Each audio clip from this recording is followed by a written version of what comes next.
തീയലിന് വേണ്ട ഇൻഗ്രീഡിയൻസ്: ചെറുതായി അരിഞ്ഞ ഉള്ളി, മുരിങ്ങക്ക, പടവലങ്ങ, പച്ചമുളക്, 1/2 കപ്പ് ഡ്രൈ കോക്കനട്ട് പൗഡർ, ആവശ്യത്തിന് കുതിർത്ത പുളി, മുളക് പൊടി, മല്ലിപ്പൊടി, മഞ്ഞൾപ്പൊടി, കടുക്, ഉപ്പ്.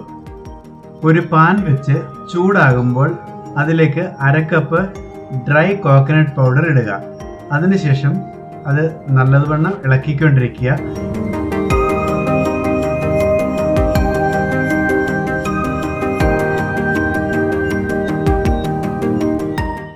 അത് ഏറെക്കുറെ മൂക്കുമ്പോൾ ഒരു ചെറിയ ചുമന്ന കളർ വരും. അപ്പോൾ 2 ടീസ്പൂൺ മല്ലിപ്പൊടി, 3 ടീസ്പൂൺ മുളക് പൊടി ഇതും കൂടി ചേർത്ത് ശരിയായി ഇളക്കുക.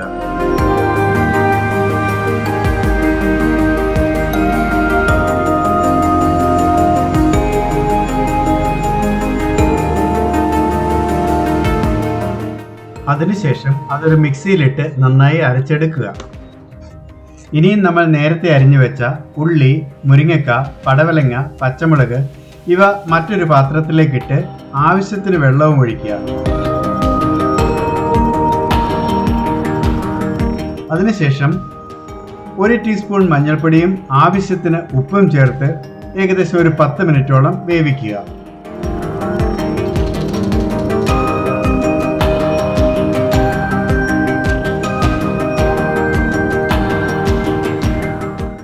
പച്ചക്കറികളൊക്കെ വെന്ത് കഴിയുമ്പോൾ നമ്മൾ നേരത്തെ അരച്ചു വെച്ച അരപ്പ് ഇതിലേക്ക് ചേർക്കുക.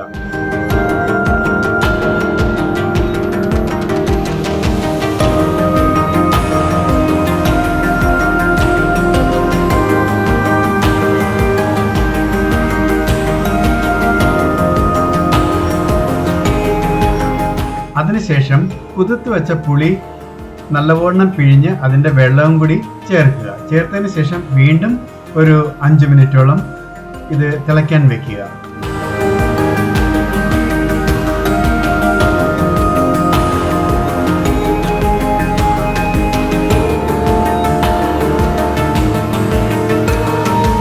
അതിനുശേഷം വേറൊരു പാത്രം വെച്ച് അത് ചൂടാകുമ്പോൾ അതിലേക്ക് വെളിച്ചെണ്ണ ഒഴിക്കുക. വെളിച്ചെണ്ണ ചൂടായതിനു ശേഷം കടുകും വറ്റൽമുളകും കറിവേപ്പിലയും ചേർത്ത് കടുക് വറുത്ത് ആ കടുക് വറുത്തത് ഈ വെന്ത പച്ചക്കറിയിലേക്ക്, അതായത് തീയലിലേക്ക് ഒഴിച്ച് 2 മിനിറ്റ് ചൂടായതിനു ശേഷം വാങ്ങി വെക്കുക. നമ്മളുടെ തീയൽ റെഡി.